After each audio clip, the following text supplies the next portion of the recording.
देखिए, सुबह तो रोज होती है। हम्म, जी। सूर्य उगता है और हम क्या कहते हैं, सुबह हो गई। हमारे जीवन में खुशनुमा सुबह तब होगी जब हमारे जीवन में हमारे भीतर भी एक सूर्य का उदय हो जाएगा। तो बात है। हमें हमें करना क्या है? हमें करना ये है कि अपने भीतर जो हमारी अवेयरनेस डिम्ड हो चुकी है उसे वापस से जागृत करना है। ईश्वर जब हमें इस संसार में भेजते हैं तो प्योर, नोबल और जेनरस हार्ट दे करके भेजते हैं। ईश्वर आपको मन दे करके नहीं भेजते। मन तो आपका परिवार, सोसाइटी, स्कूल, कॉलेज की शिक्षा, उससे मिलता है आपको।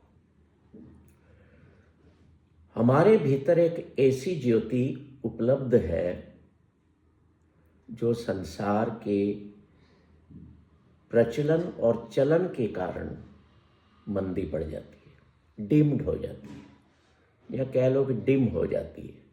उसे हमें पुनः जगाना है।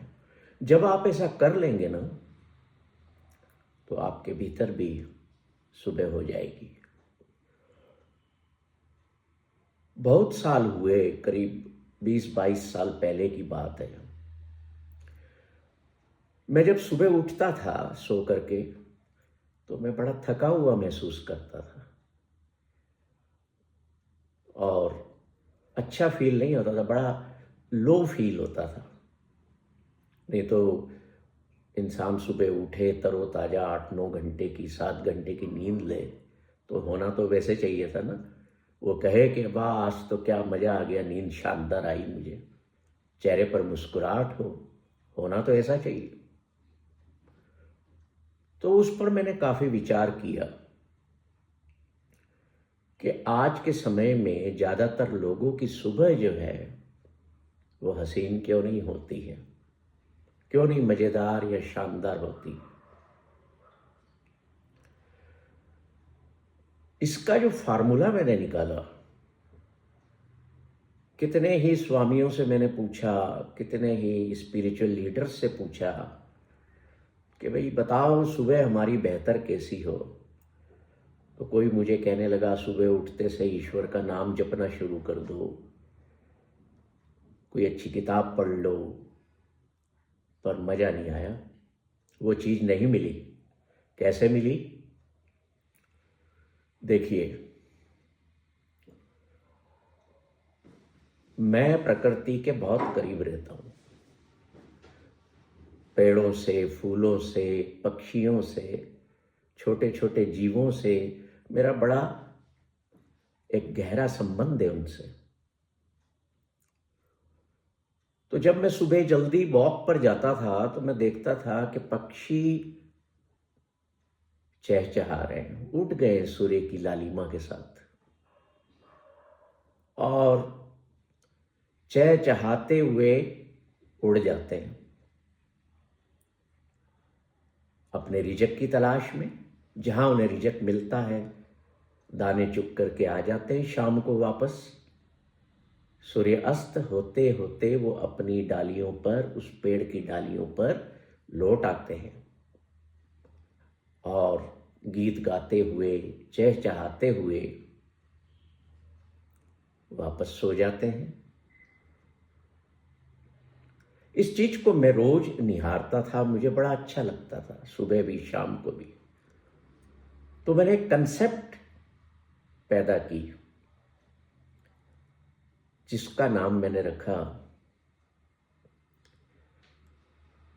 The way of birds living life. The way of living life through birds.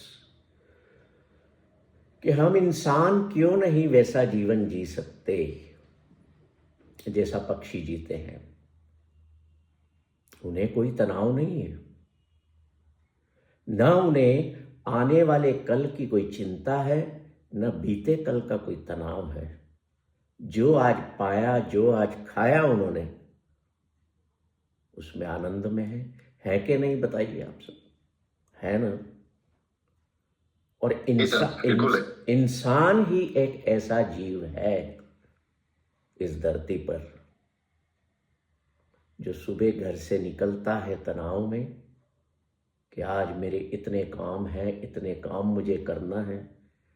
शाम को लौटता है ना घर पे, तो भी वो खुश होकर के नहीं आता, चेहरे पर मुस्कुराहट नहीं होती, तनाव में आता है। भले उसने दिन भर कमाया, अपना रिजक कमा लिया,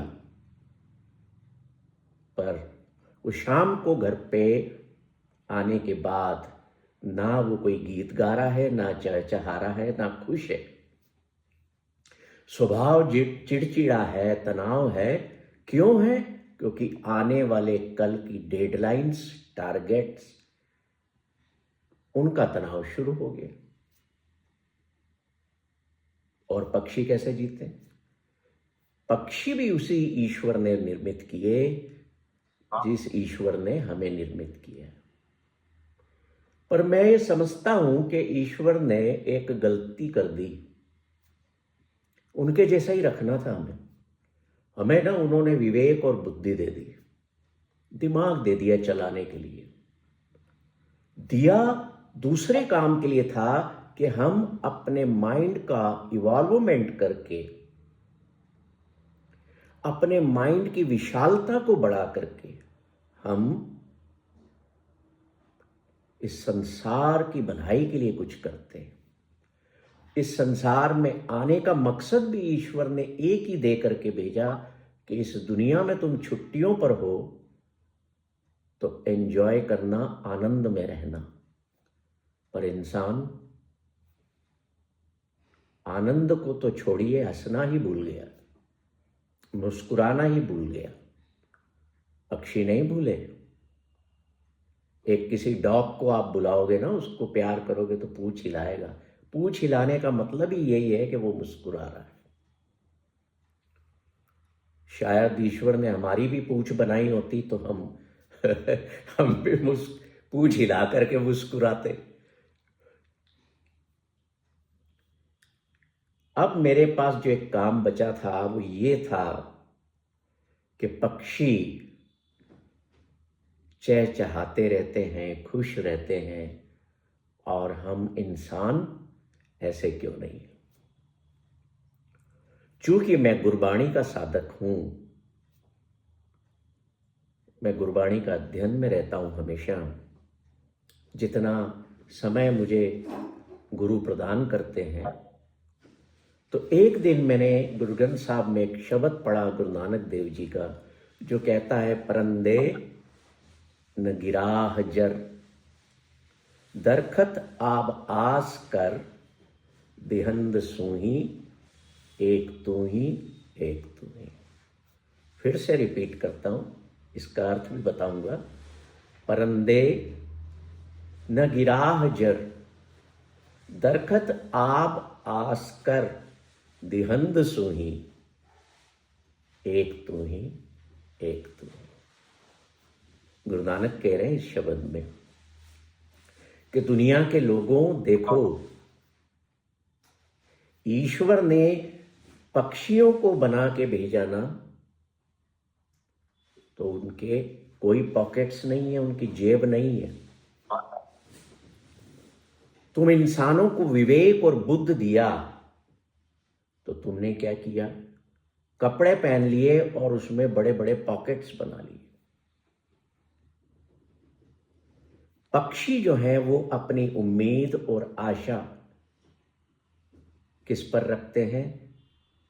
पेड़ पर लगने वाले फलों, कीड़े मकोड़ों और पानी पर। हमारी आशाएं अनंत, इच्छाएं अनंत। दोनों में फर्क समझिए आप। तनाव कहां से पैदा होता है, जनरेट होता है। तो गुरु नानक कह रहे हैं कि पक्षियों की कोई जेब नहीं होती, उनकी केवल एक ही आस है, पेड़ों से और पानी के कुंड से। बस इससे ज्यादा उन्हें चाहिए ही नहीं। वे जीवन अपना वैसा ही जीते हैं जैसा ईश्वर ने उनको बना करके भेजा। और हम जैसा ईश्वर चाहते हैं, हम ज्यादातर लोग वैसा जीवन नहीं जीते। क्यों? क्योंकि हमारे को एक कल्प्रिट मिल गया, माइंड मिल गया, मन मिल गया, जो अपनी मर्जी से हमें चलाता है। हम उसके नौकर बनते हैं। दिहंद सुई एक तू ही, एक तू ही। गुरु नानक कह रहे हैं कि वो देने वाला तो केवल एक ही है ना सबको। चाहे वो इंसानों को देता है, एक पत्थर के अंदर एक छोटा सा बारीक सा कोई कीड़ा भी है तो उसको भी रिजेक्ट दे रहा है। समुद्र की गहराइयों में भी जो मछलियां हैं या दूसरे जीव जंतु हैं उनको भी भोजन दे रहा है ना। एक ईश्वर सभी के लिए इतना इंतजाम करके रखा है। और तो और वो आगे कहते हैं कि देखो, जब तुम मां के गर्भ में होते हो,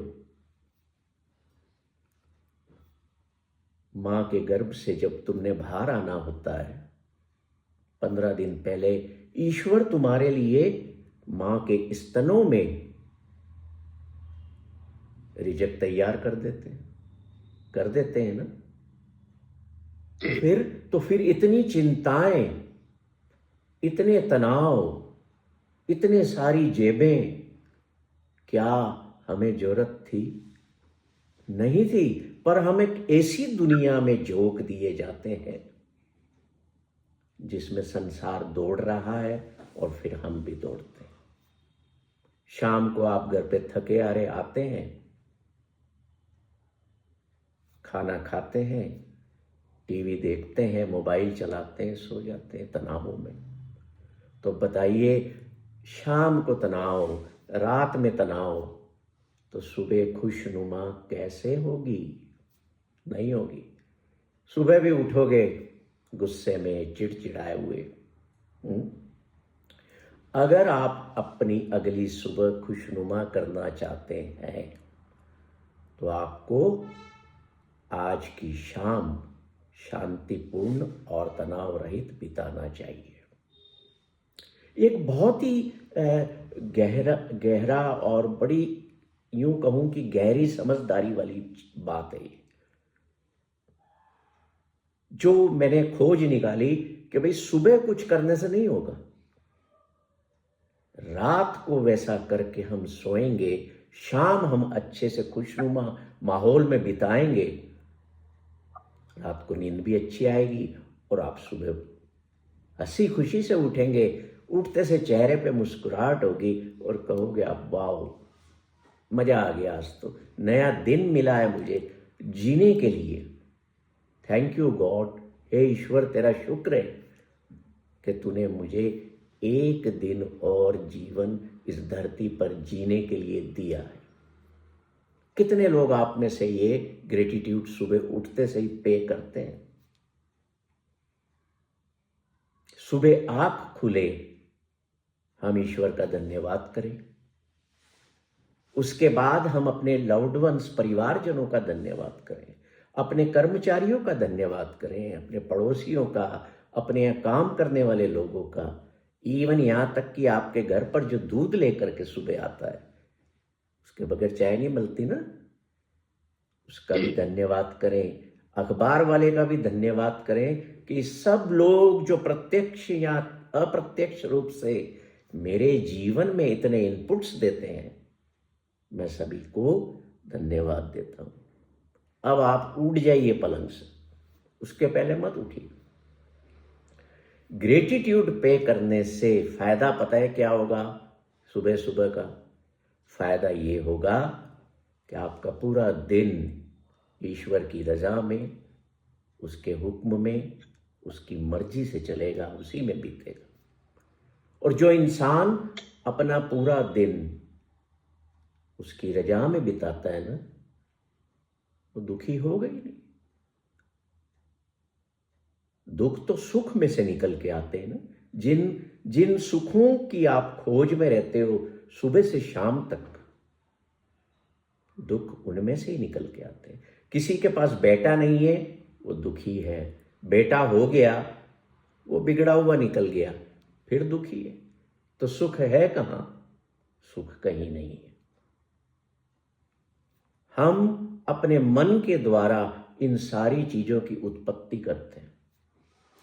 तो मैं वापस विषय पर आता हूं कि ये जो बात थी कि सुबह खुशनुमा होने के लिए हमारी शाम शानदार होनी चाहिए, मैं इसे sunset principle of the day कहता हूं कि ये एक सिद्धांत हो गया।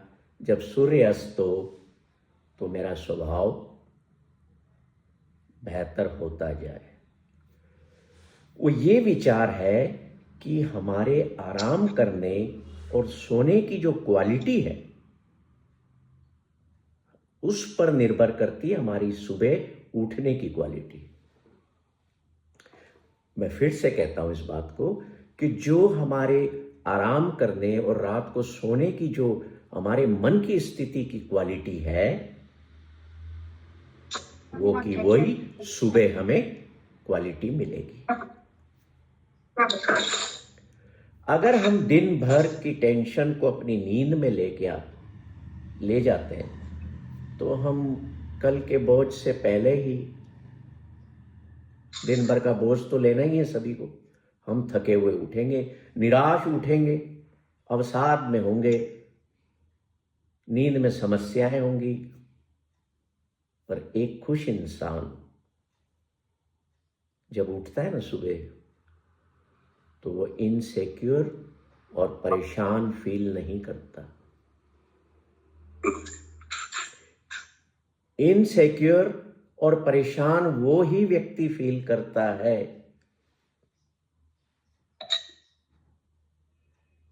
जो अपनी शाम को बेहतर नहीं बना पाता। खुश इंसान प्यार को महसूस करता है। जिसके पास में ग्रेटिट्यूड की भावना होती है उसके भीतर लव, ट्रू लव जनरेट होता है।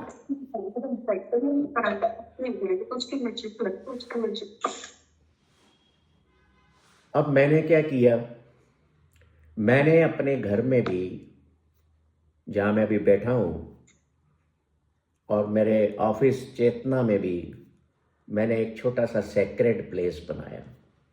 सेक्रेड प्लेस मीन्स एक पवित्र जगह बनाई जहां पर मैं शाम को कुछ देर के लिए बैठ जाता हूं और अपने भीतर आने वाले विचारों की छटनी करते। समझिएगा, बड़ी प्यारी कंसेप्ट है।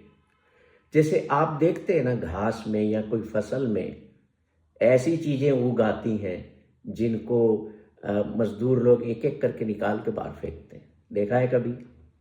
जो लोग खेती देखते होंगे, मान लीजिए गेहूं की फसल लगी और उसमें कुछ जंगली चीजें उगाई हैं।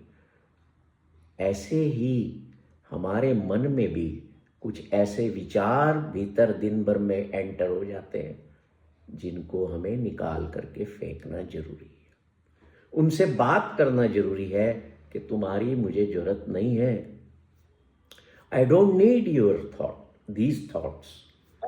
सफाई मन की, क्लिनजिंग ऑफ माइंड रोज की रोज बहुत जरूरी है। मान लीजिए हम में से किसी को ब्लड प्रेशर रहता है तो आप रोज दवा लेते हैं ना, सुबह एक गोली, जिनको भी रहता हो। ऐसे ही माइंड की जो जिम है ना, जो ट्रेनिंग है, वो रोज जरूरी है। अदरवाइज फिर ये कहाँ ले जाता है आप सब जानते हैं। तो शांत समय जो शाम का है ये कोई लग्जरी नहीं है, ये खुशहाल कल की नींव है। This is the foundation of tomorrow mornings happiness. आप जब उस सेक्रेड प्लेस, पवित्र जगह में बैठेंगे जो आपने स्वयं के बैठने के लिए निर्मित की है, तो उसके कितने फायदे हैं देखिए। आप स्वयं से मुलाकात करने लगेंगे। स्वयं से मुलाकात का मतलब खुदा से मुलाकात होना है। स्वयं से मिलेंगे, नहीं तो दिन भर आप लोगों के बीच में रहते हैं। अपने साथ कब रहते हैं? अपने साथ तभी होंगे ना जब आपके आसपास कोई नहीं होगा, जब आपका प्यारा सा मोबाइल नहीं होगा, जब आपका टीवी नहीं होगा, आप अकेले होंगे अपने साथ। जो भीतर तत्व मौजूद है आपके, आप उसके साथ होंगे। तो हम उस सेक्रेट प्लेस में बैठ करके बाहरी दुनिया से अपना संपर्क तोड़ लेंगे। मुझे नहीं चाहिए बाहरी दुनिया, सारी बकवास है, सारी फेक है, सारी बंधनों में बांधती है हमें, हमारी आजादी को छीनती है। ऐसी दुनिया कोई काम की नहीं। बाहरी दुनिया से संपर्क और किसी भी तरह का जो दिन भर हम काम करते हैं उससे हमारा संपर्क तोड़ना हमारा उद्देश्य होना चाहिए। उस सेक्रेड स्पेस में अपने विचारों की छटनी करना और ईश्वर के विचारों को प्रवेश देना। देखिए, अगर आपका गिलास भरा हुआ है ना, तो उसमें आप और पानी तो नहीं डाल सकते। थोड़ा खाली करोगे, फेंकोगे या किसी पौधे को पिला दोगे, जगह बनेगी, स्पेस क्रिएट होगी, तो उसमें आप दूध डाल सकते हो, जगह बनी ना। ऐसे ही हमारा माइंड है। इसमें से जब तक आप वो कांटों के विचार निकाल करके बाहर नहीं फेंकोगे, भीतर जगह नहीं बनेगी। और जैसे ही जगह बनना शुरू हुई, अच्छे विचार उस सेक्रेड प्लेस के कारण, आपकी सोच के कारण ईश्वरीय विचार भीतर आएंगे। आपकी शाम हसीन होने लगेगी। क्यों? क्योंकि जो आपका सबसे बड़ा प्रेमी है ना, वो आपके भीतर प्रवेश करने लगा। कौन है हमारा सबसे बड़ा बिलेवेट? ईश्वर है, महावीर साहब है, गुरु नानक है, बुद्ध है। प्रेम तो उनसे करना था ना। और कहां कर बैठे बताओ? प्रेम वहां कर बैठे जहां प्रेम है ही नहीं। कह देते हो ना लोगों से, आपने भी अपने जवानी के दिनों में कहा होगा किसी को तो आई लव यू, अगले ने भी कह दिया होगा आई लव यू टू, है ना? पर क्या लव का मतलब पता था या आज भी पता है? नहीं, न तब पता था न आज पता है। तो अपने बच्चों को क्या बताओगे लव का मतलब?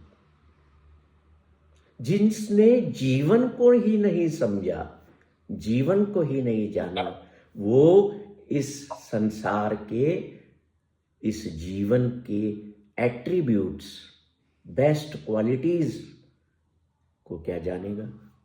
वो कौन से एट्रीब्यूट्स हैं? वो है लव, फॉरगिवनेस, कंपैशन। आप सब लोग साल में, मुझे याद है एक समय आता है जब सबसे क्षमा मांगते हैं। जब क्षमा मांगते हैं तो कितना भीतर एक एक एनर्जी फ्लो होती है, खुशी बढ़ती है कि हमसे कोई गलती हो गई हो तो माफ करना। तो क्यों नहीं हम बाकी के जो ईश्वरीय गुण हैं जो हमारे भीतर में मौजूद हैं, उनको भी हम अपने जीवन में उतारते हैं। तो वो जो सेक्रेड प्लेस है वो हमें शक्ति देता है कि हम शाम के वक्त परम शांति को अपने भीतर उतारें। अब मैंने बात की कि भाई आप प्यार गलत जगह कर बैठते हो। बेसिकली वो प्यार नहीं है, वो मोह होता है, अटैचमेंट होता है, दैट इज नॉट लव। तो मुझे ना एक मुल्ला नसरुद्दीन की बात अभी याद आ गई। तो कुछ चेहरे मुझे उदास दिख रहे हैं तो थोड़ा हंस लेंगे वो। तो मुल्ला नसरुद्दीन एक डॉक्टर के पास जाता है और उससे कहता है कि डॉक्टर साहब, मेरी पत्नी जो है उसकी उम्र नहीं बढ़ती है। मैं 70 साल का बुढ़ा हो गया हूं, बूढ़ा हो गया हूं, पर मेरी पत्नी अभी भी 40 की है। मुझे समझ में नहीं आ रहा क्या औरतों में ऐसा होता है क्या? डॉक्टर कहता है बड़ी अजीब बात कर रहे हो तुम, ऐसा तो होना नहीं चाहिए, सभी की उम्र बढ़ती है, कोई तो कारण होगा। तो मुल्ला को याद आता है, कहता है हाँ एक बात है, मैंने जब भी उससे पूछा ना तेरी उम्र कितनी है, तो वो पिछले 20 सालों से 40 ही बता रही है। हो रहा है ऐसा? हो रहा है कि नहीं हो रहा है ऐसा? आपने अनुभव ऐसा किया जी, हो। बराबर। तो देखिए ये छोटे छोटे जो हुनर है ना, ये हमें हंसाते भी हैं, और हंसना बड़ा जरूरी है जीवन में। एक छोटी सी और उसकी ऐसा। प्यारी सी बात सुन लीजिए मुल्ला की, कि मुल्ला नसरुद्दीन मेरा ना फेवरेट कैरेक्टर है, मैं अपना मित्र मानता हूँ उसको। दुनिया उसे कहती है कि ही इज वाइज फूल, बुद्धिमान मूर्ख है, पर इन छोटी छोटी हंसने वाली बातों में वो जीवन के बड़े बड़े फलसफे हमें दे जाता है, बहुत बड़ी बड़ी बातें कह जाता है। तो इसमें देखिए एक और बात कहता है वो अपने उसका मित्र उससे पूछता है कि मुल्ला यार तेरे को तो बहुत सुंदर सुंदर लड़कियां मिल रही थी हैं, और तेने किससे शादी कर ली? तो मुल्ला दो जवाब देता है, दोनों में जीवन के फलसफे, हंसी भी है, मुस्कुराहट भी आपको आएगी, और जीवन के फलसफे भी मिलेंगे। क्या पूछता है वो मुल्ला, तेने जो शादी की जिनसे तू प्रेम करता था उनसे तो नहीं की? तो देखिए मुल्ला को भी सुबह उठना है, खुशनुमा सुबह बनाना है। तो क्या कहता है मित्र से कि यार जिससे मैं प्रेम करता था ना उससे शादी कर लेता तो मेरी शामें हसीन कैसे होती, बीच पर मैं किसके साथ जा करके शामें बिताता। हर व्यक्ति इस संसार में अपने अपने जीवन में आनंद को पाने में लगा है, खुशी को पाने में लगा है, चाहे वो कैसे भी पा रहा है। देखिए इन जोक्स में आपको लग सकता है कहीं कहीं कि यार ये कैसी बात कर दी। No, everything is happening in this world, there is nothing hidden और nothing away from us, for away from us, anything. तो हम उन बातों में ह्यूमर को देखें, खुशी को देखें। जरूरी नहीं है खुशी जो है बड़ी बड़ी बातों में हो, छोटी छोटी बातों में, प्रेजेंट मोमेंट के लिए भी पल, हर पल में भी होती है, जिसे हमें मैनिफेस्ट करना चाहिए। आप खुशी को न ढूंढ सकते हैं, न खरीद सकते हैं, न पा सकते हैं। आप केवल एक काम कर सकते हैं, अपने भीतर से इसको प्रकट कर सकते हैं। और जब आप खुशी को अपने भीतर से प्रकट करना सीख जाएंगे तो आप हमेशा खुश रहेंगे। दुख आएंगे भी ना, कष्ट आएंगे, डिफिकल्ट टाइम्स आएंगे, वो तो आते ही हैं, आएंगे, सभी के जीवन में आएंगे, मेरे भी, आपके आए और आते हैं, आगे भी आएंगे। पर जो व्यक्ति खुश रहेगा, डिवाइन विजडम को अपना करके, वो दुखों का सामना बड़े आराम से उन्हें स्वीकार करते हुए आगे बढ़ जाएगा, वो दुखी नहीं होगा। शाम को आप बैठे, आपने उस सेक्रेड प्लेस में ईश्वर से प्रार्थना की कि हे ईश्वर, मैं अब विश्राम में जा रहा हूं। आप भोजन करने के बाद रात को सोते हैं ना, प्रार्थना की, प्रार्थना करके सोना, ये हमारे हिंदुस्तान की धरती की देन है ये, कि हम रात को भी सोते हैं तो ईश्वर से प्रार्थना करके सोते हैं। मेरा बेटा था 3.5-4 साल का, वो जब मां की गर्भ में था ना, तो मैं रात को बैठ करके पाठ करता था, सोहिला साहब का एक पाठ होता है, 5 मिनट का वो करता है। और मुझे उस वक्त ये नहीं पता था कि गर्भ संस्कार जैसा भी कुछ होता है। एक दिन मैं फैक्ट्री से बड़ा थका हुआ आया, खाना खाया फटाफट और लेट गया। आंख लगने लगी, वो मुझे उठाता है। देखिए बच्चे थोड़ा बड़ा प्यार से तोतली भाषा में बोलते हैं, छोटे छोटे होते हैं। वो मुझे कहता है, पापा उठो उठो उठो, पहले पाठ सुनाओ। मैंने कहा अरे, divine power can be entered either way in your life.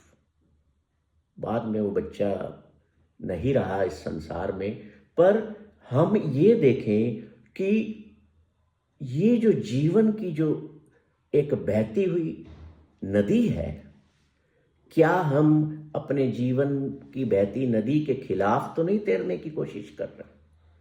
अगर आप उस नदी के खिलाफ तैर रहे हैं तो आप अपने लिए कष्ट पैदा कर रहे हैं। पानी जब नदियों में बहता है, किसी नदी में बहता है, सामने कोई रुकावट या बड़ा पत्थर भी आता है ना, तो पानी उससे टकराकर अपना रास्ता बदल लेता है। बदलता है कि नहीं? बस यही जीवन जीने का तरीका है। जिधर जीवन ले जा रहा है, ऑलरेडी डेस्टिन्ड है, वो लिखा हुआ है, उसके साथ चलते जाओ, उसका विरोध मत करो। तो फिर सुबह तो क्या, हमारी रातें भी, शामें भी, दिन भी बेहतर होंगे। मैं जब सुबह घर से निकलता हूं ना, तो मैं एक बात अपने आप से कहता हूं। जब कार में बैठता हूं, मैं कहता हूं, today I am going for work to practice kindness, to practice compassion. कि मैं काम पर जा रहा हूं, ठीक है, काम पर जा रहा हूं, पर करने क्या जा रहा हूं? पैसा कमाने नहीं, पैसा तो अपने आप आ जाएगा। मैं काम पर जा रहा हूं करुणा को अपने आचार विहार में, विचार में प्रैक्टिस करने। फिर जब मैं शाम को घर आऊंगा, फैक्ट्री से निकलूंगा, तो मैं ये अपने आप से कहूंगा, I am going back to home to practice kindness, to practice compassion, to practice happiness, to share joy। सारा खेल इस संसार में विचारों का है। विचारों से बड़े बड़े युद्ध हो जाते हैं, लाखों लोग मारे जाते हैं। विचारों से ही हिरोशिमा और नागासाकी में बम गिरे थे ना, परमाणु के। विचार ही एक ऐसी चीज है जो हमारे जीवन को सफरिंग में भी डाल सकती है और बाहर निकाल भी सकती है। जैसे एक गोताखोर को आपने देखा है, जब गोताखोर डीप डाउन पानी के अंदर से बाहर आता है ना सतह पर, तो वो अपने शरीर को खोलता है। पहले आप देखना, जब गोता लगाता है तो सिकुड़ लेता है, कंप्रेस करता है, बाहर आता है तो डीकंप्रेस करता है। ऐसे ही हमारा जो दिमाग है ना, ये दिन भर हाई प्रेशर में रहता है, तो घर के लो प्रेशर में आने में इसे समय लगता है। इसलिए मैंने सैक्रेड प्लेस की बात की कि वो सैक्रेड प्लेस जो है, मेरा अकेले बैठना स्वयं के साथ मेरे उस दिन भर के तनाव को लो करता है, लो प्रेशर में धीरे धीरे लाता है, और मैं सुकून और शांति का अनुभव करता हूं। जब मैं ये करता हूं ना, तो गुस्से में बोलती हुई मेरी पत्नी भी मुझे ईश्वर का गुस्से वाला रूप दिखता है। ईश्वर दिखता है कि ये गुस्से वाला रूप है ईश्वर का।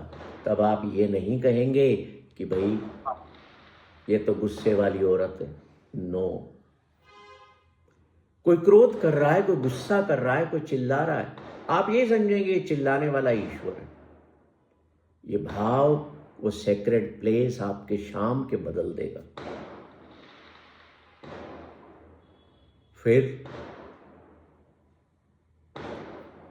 शाम को अपने भीतर तनाव मुक्त होने के लिए हमारे में ये कहने की हिम्मत होनी चाहिए, जिसे हम कहते हैं द गिफ्ट ऑफ क्लोजर, कि भैया दिन खत्म हो गया और मैंने जो हासिल किया वो बहुत है, बहुत है। शाम को मैंने जो कमाया, खाया, इकट्ठा किया, बहुत है, मुझे ये कहने की हिम्मत होना। जैसे ही आप ये कहेंगे ना, आने वाले कल की चिंताएं और आज जो आप नहीं पा सके वो तनाव गायब हो जाएंगे। अपनी शाम को हमें इस तरह से खुशनुमा बनाना है। आपका जो डिजिटल डिवाइस होते हैं ना, उनको रात को, उनको भी बेचारों को विश्राम दिया करो। क्यों रात भर बजवाते हो उनको? एक टाइम फिक्स करो, 9 बजे, 9:30 बजे है, इनको भी आराम करने दो भैया। सारा दिन तो बेचारा अपने लिए लगा रहता,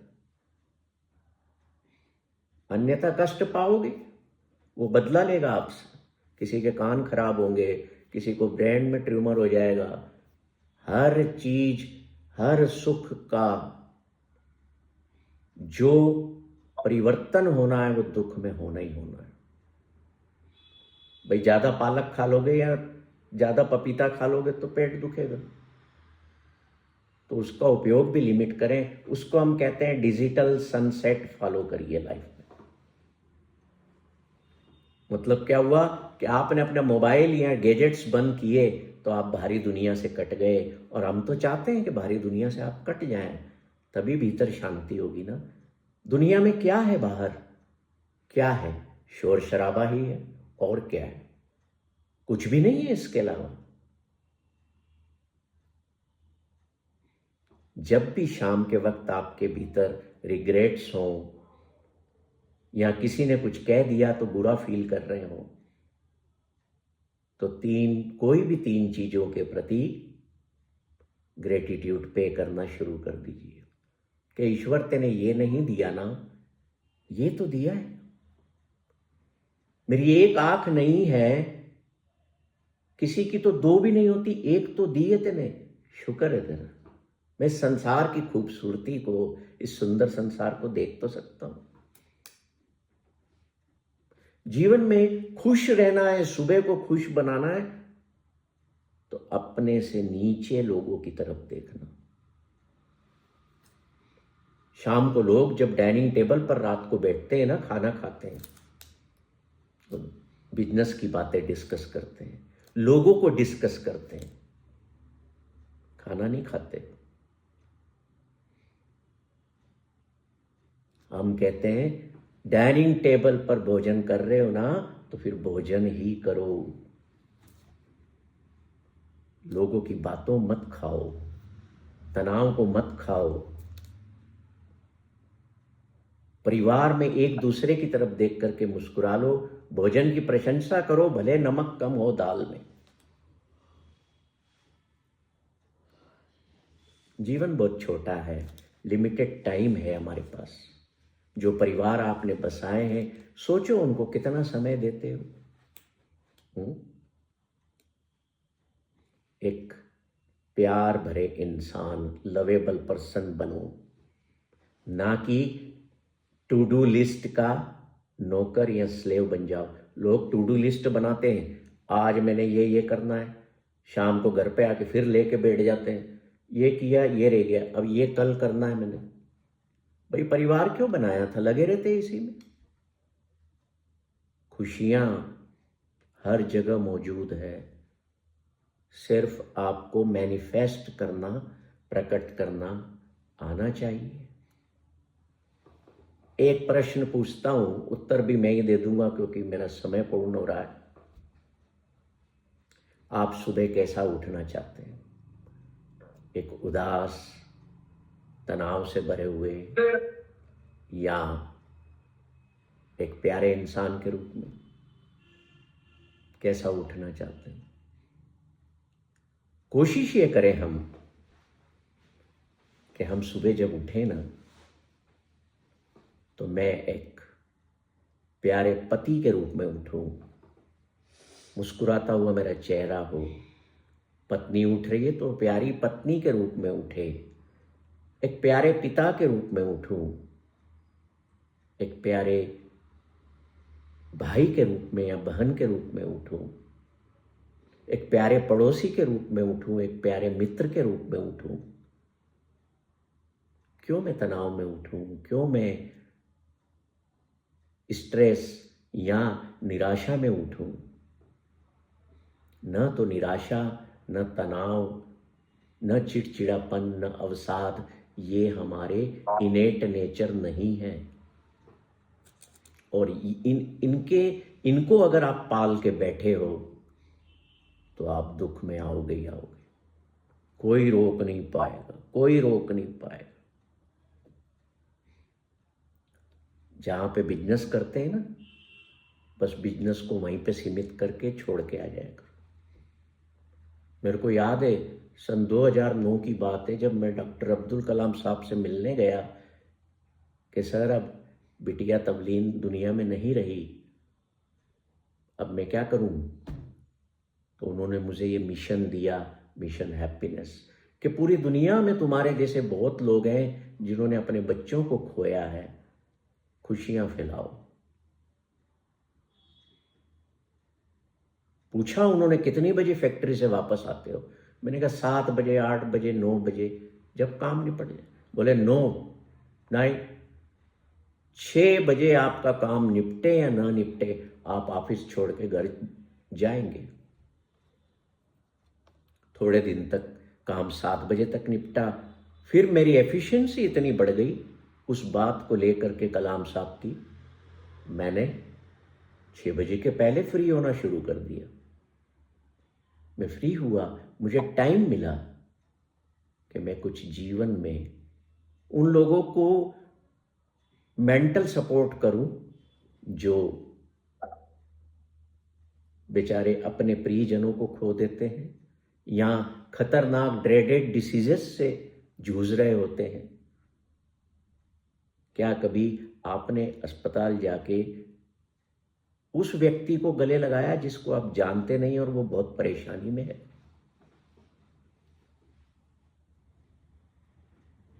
शायद नहीं लगाया हो। क्या आपने कभी उस व्यक्ति को गले लगाया जो आपके घर पर गार्ड बन करके बैठा हुआ है? या क्या आपने उस व्यक्ति को गले लगाया जो आपकी कार को ड्राइव करके आपको सुरक्षित लाता और ले जाता है? ये सारे गुण हमें जीवन की सुबह ही नहीं, पूरा दिन, पूरी रात हमारी खुशनुमा बना देते हैं कि आप सपने में भी बोलोगे ना गुरमीत सिंह जी मुस्कुराना, तो वो नींद में भी मुस्कुराएंगे। ऐसा निर्मित करना है अपना जीवन। जब आपको ईश्वर ने इस धरती पर भेजना था तो बुलाते हैं आपको कि चलो आओ, अब मैं तुम्हें एक बहुत सुंदर जगह पर भेज रहा हूं, बड़ी प्यारी धरती पर, कुछ समय के लिए। कितने समय के लिए? कुछ समय के लिए। कुछ साल दे देते, किसी को 10, किसी को 20, किसी को 60, कोई 4 दिन में भी चला जाता है वापस यहां से। ईश्वर ने जितना समय दिया, मैं तुम्हें भेज रहा हूं 80 साल के लिए, जाओ धरती पर छुट्टियां मना के आओ, यहां बहुत अभी तुम थक चुके हो। ईश्वर ने हमें छुट्टियों पर भेजा है, वेकेशंस पर। और क्या कहा कि जाओ, खुशी से रहो, मजा करके आओ। अब आप देख लो, ईश्वर ने आपको भेजा है ना इस दुनिया में, अब आप यहाँ खुशी से रह रहे हो, सुख से रह रहे हो, या आपने स्वयं ही अपने लिए कांटे, पैदा कर लिए, दुख पैदा कर लिए। देखो गुलाब का पौधा देखा है ना, गुलाब फूल का, फूल खिलता है, 2 4 5 दिन में गिर जाता है। तो फूलों को खिलाना है हमें, उनके समान खिलना है, कांटा नहीं बनना है। कांटे तो जब तक पौधा जिंदा रहेगा तब तक रहते हैं। कांटों की उम्र बहुत लंबी होती है, ऐसे ही दुखों की उम्र भी बहुत लंबी होती है। पर हम ईश्वर के वो पैदाइश हैं, हम इंसान के, हम उन कांटों को भी खत्म कर सकते हैं अपने जीवन से। हमारी जरूरतें अगर सीमितता में हैं, हमारा जो चाहते हैं, हमारी जो एक्सपेक्टेशंस है वो लिमिटेड हैं, तो बताओ जब आप रात को बिस्तर पे सोने जाओगे आपको किस चीज का तनाव होगा? छोड़ दो ना, नुकसान हो गया, हो गया, होना था, कोई जीवन से चला गया, अपना प्रियजन चला गया, इसमें अनहोनी क्या हुई? जाना ही था, या मैं पहले जाता या वो पहले जाता। बच्चा चला गया, ईश्वर ने इतनी छुट्टी दी थी उसको, ज्यादा कहां दी थी? हमें ये याद रखना है हर पल कि हम हमेशा के लिए यहां नहीं है। पता है आप सबको, मैं तो रिमाइंड करवा रहा हूं ये बातें, पर हम भूल जाते हैं। अगर हमें ये याद रहेगा कि हम इस संसार में परमानेंट नहीं हैं, तो मैं गारंटी देता हूं आप सबको, लिखवा लेना भले मेरे से, जैन साहब को भेज देना, जिनके नाम से गारंटी पत्र लिखना है मैं साइन करके भेज दूंगा। गारंटी ये देता हूं कि अगर आप इस बात को याद रखते हैं कि यार पता नहीं गुरमीत सिंह तुम इस संसार में कितने दिन के लिए हो, इस पल अभी 9:29 हुए हैं, मैं जीवित हूं, I am alive, wow, this is the best moment of my life, this is the happiest moment of my life, कि इस वक्त मैं जिंदा हूं। 9:29 पर तो कितने ही लोग इस संसार से जा रहे होंगे या चले गए होंगे। शुक्रिया ईश्वर तेरा कि इस वक्त मैं जीवित हूं, इससे बड़ी खुशी कोई हो ही नहीं सकती। मैं आप सबका शुक्रिया अदा करता हूं, आपने मुझे याद किया और मौका दिया कि मैं कुछ खुशियों पर बातें करूं और खुशियों को बांट सकूं। मेरी कुछ किताबें हैं जो अमेज़ॉन पर भी उपलब्ध हैं। मैं मार्केटिंग नहीं करता हूं, न कर रहा हूं। ये जो टॉपिक था ना आज का, मंत्रा फॉर हैप्पी मॉर्निंग, ये मेरा व्हाट्सएप ग्रुप में एक रोज रात को मैं डालता हूं, नाइट टाइम मंत्र फॉर हैप्पी मॉर्निंग। रात को मैं एक कोई भी छोटी सी बात लिख देता हूं, क्योंकि हमारा मन विचारों से चलता है, वो है ही विचार, और हम उसको अगर रात को सकारात्मक कुछ दे देंगे तो सुबह सकारात्मकता में उठेगा। उसी में से कुछ सूत्र इकट्ठे करके किताब में दे दिए। कोरोना के दिनों में जो मैंने एक्सपीरियंस किया, आपने किया, कि हम थोड़े में भी जी लिए ना, जी लिए कि नहीं? घर में आलू प्याज भी खत्म हो गए थे ना, तो नमक के साथ रोटी खा रहे थे, उसमें भी मजा आ रहा था। खुद ही झाड़ू पोछा कर रहे थे घर में, कर रहे थे कि नहीं? कपड़े भी धो रहे थे। जिए कि नहीं जिए? हम जिए, और बहुत अच्छा जिए। अपने परिवार के साथ हमने इतना समय बिताया जितना पूरे जीवन में नहीं बिताया था। हुआ ना ऐसा? तो देखो फिर उससे कि हमारी जरूरतें कितनी है। मैंने कोरोना से सबक लेकर के किताब लिख दी, थोड़े की ही जरूरत है। हिट हो गई, वो बेस्ट सेलर हो गई। फिर एक किताब लिख दी, जब मैं कमरे में 15 दिन के लिए बंद कर दिया गया कोरोना के कारण, तो खिड़की पर बैठ कर के किताब लिख दी, the world from my window. मेरी खिड़की से ये दुनिया कैसी दिखती है, बाहर की दुनिया से भीतर की दुनिया में प्रवेश की यात्रा वो पुस्तक। तो इस तरह की बड़ी सुंदर छोटी छोटी किताबें हैं जो ईश्वर ने मुझे जितना बुद्धि और विवेक दिया मैंने लिखी। आप सबका पुनः धन्यवाद। और आपका कोई प्रश्न हो तो आप पूछ सकते हो। मैं माफी चाहता हूं कि मैंने 10 मिनट ज्यादा ले लिए आपके। नहीं सर, बड़े काम के प्रीशियस मोमेंट थे हमारे जीवन के। बहुत बहुत धन्यवाद डॉक्टर गुरमीत नारंग साहब का, और बहुत बहुत धन्यवाद चंद्रशेखर जी का भी, जे के आपके माध्यम से आप उपलब्ध हुए हमको। आपने लिखी किताब थोड़े की जरूरत है,